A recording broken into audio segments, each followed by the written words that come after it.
미국 트럼프 대통령이 중국의 해양 굴기를 꺾겠다고 나섰습니다. 뭘로 꺾냐? 바로 자신이 좋아하는 황금으로 꺾겠다고 합니다. 가장 크고 가장 견고한 함정을 만들겠다는 구상인데 그 파트너로 우리나라 이 기업을 콕 집었습니다.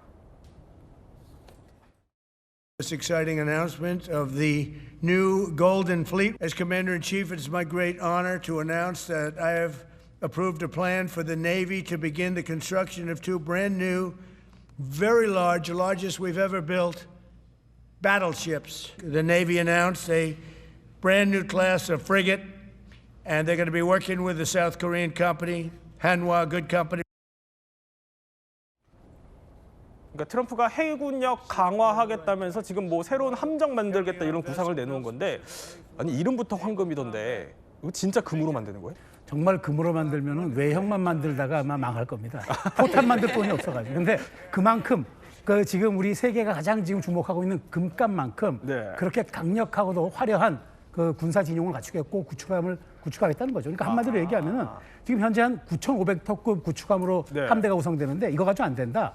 3만 4만 톤급으로 만들겠고 그다음에 극초음속 미사일 같은 어떤 전략 무기들, 장거리 무기를 탑재한 초고속 그런 어떤 최신형 함대를 만들어서 해양 세계 재편을 하겠다 이런 구상입니다. 지금 사실 중국과 패권 경쟁을 하는 입장에서 네.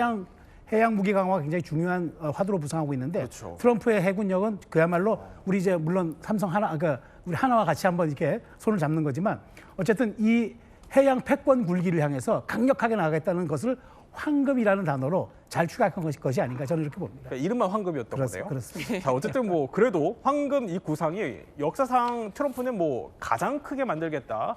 기존 아이오와급보다는 100배 이상 강력할 거다라면서 어쨌든 크고 단단하게 만들겠다 이걸 계속 강조를 하던데 자, 이건 알겠습니다만 이름을 트럼프급으로 명명한다라고 하던데 이래도 되는 거예요? 원래는 안 되죠. 트럼프 스타일이죠. 네. 일단은 아이오와급 방금 봤잖아요. 기존 아이오와급 전함급 군함 같은 경우는 그렇죠. 그 주 이름을 따서 그래서 네. 아이오와급 나왔잖아요. 그러다가 또 하나 일례를 들면요. 항모에는 사실 올해 1월에 네. 바이든 대통령이 항모 이름 지으면서 클린턴, 부시함이라고 했어요. 그러니까 관례적으로는요. 보통 이런 항모 같은 거는 전직 대통령의 이름을 붙이거든요. 근데 트럼프는요. 트럼프함, 트럼프. 이렇게 본인 이름을 강조하잖아요. 아, 전직이 아니라 내 이름? 내 이름, 내가 이렇게 얘기한 거니까요. 그래서 가디언지가 자기의 전입 가경이다 이렇게 얘기했는데요. 제가 이 얘기 하나만 더 드릴게요. 저기 워싱턴 DC에 보면은 굉장히 유명한 케네디 센터라고 공연장이 있거든요.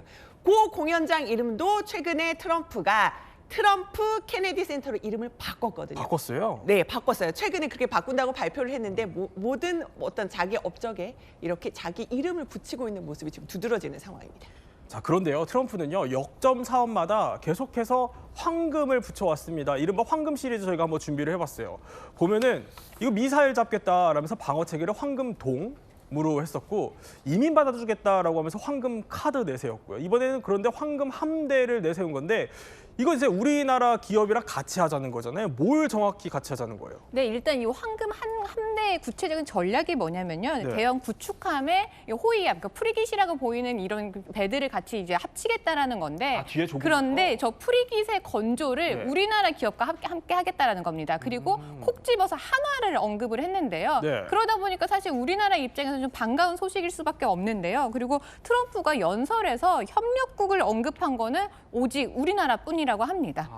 그러니까 뒤에 저렇게 호위함을 우리나라가 이제 맡게 된다는 건데 이거 반가운 소식이 아닐 수 없어요. 그러다 보니까 마스가 1호다 이런 얘기도 나오던데 어쨌든 이 수익성 측면에서 우리한테 도움이 돼야 될 거 아니에요? 그렇게 긍정적으로 평가가 돼요. 왜냐하면 이 군함은요 건조를 하는 비용보다 네. 실제로 유지하는 비용, 그러니까 MRO 비용이 훨씬 더 많이 들어가거든요. 그래서 이 연간 이 미국의 이 MRO 시장이 20조 원 정도 된다라고 해요. 네. 그러다 보니까 우리나라 기업이 만약에 이 MRO 시장에 들어간다라고 하면 큰 수익 수익을 얻을 수가 있는 건데 하나오션 같은 경우는 예전에 이미 미 해군의 군수 지원함이 월리 시라후아와 유코노의 정비를 실제로 한 적이 있거든요. 근데 이 당시에 한화가 거둔 수익이요 10%가 넘었어요. 그러니까 굉장히 많은 수익이 발생을 한 거죠. 그리고 하나오션 같은 경우는 필라델피아에 있는 건조 이 공장을 인수를 했잖아요. 그러다 보니까 사실은 MRO 시장에 들어갈 수 있는 직접적인 교두보가 만들어진 상황이다 보니까 이번 이 기회가 하나오션이라든지 우리나라 이제 건조 산업에는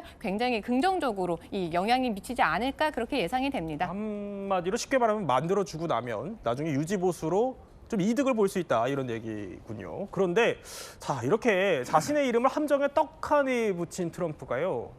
그런데 남의 나라 또 땅인 그린란드를 또다시 넘봐서 논란입니다. 이번에는 특사를 보내겠다고 하네요. We need Greenland, very importantly, for international security. So we need Greenland for national protection. 최승 평론가. 네. 그동안 이거 그린란드 네. 미국 영토에 편입시키겠다 이렇게 공언을 해왔었잖아요. 네. 근데 이렇게 특사까지 보내면 이거 반발이 좀 클 텐데요. 반발이 크죠. 뭐 근데 트럼프가 뭐 그린란드만 합니까? 파나마 운하도 내 것이야. 그래서 파나마도 내가 접수해야 되고 캐나다는 국가 아니야. 우리 주의 하나야. 그래서 총리를 주지사로 불러서 또 논란이 많이 됐었잖아요. 저렇게 끊임없이 위대한 미국을 향해서 나아가는데 저게 남의 나라에겐 재앙이라는 거죠. 근데 그린란드가 어떻게 미국 땅입니까? 국제법 원칙에 따라서 그거는 국경과 주권은 당연히 그 나라에 귀속되는 게 맞는데 네. 트럼프는 어쨌든 국어로서 상징적으로 어쨌든 위대한 미국을 얘기하면서 하는 거지만 과연 저것이 국제적인 보편 가치에 상충되다 보니까 그런 측면에서 트럼프의 저는 언행과 기행은 앞으로도 많은 논란거리가 될 것 같습니다. 네, 오늘 이야기 또 이렇게 핵심만 살펴봤습니다.